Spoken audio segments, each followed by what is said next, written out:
Hello mga kabangers, welcome to my YouTube channel. Ngayong araw na to, ang lulutuin ko ay chicken hamonado. At guys, ito ang mga ingredients na lulutuin ko.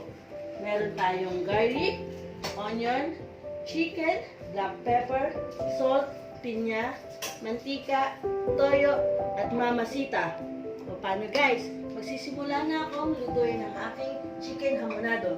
Please guys, pag-subscribe ang aking YouTube channel. Thank you so much.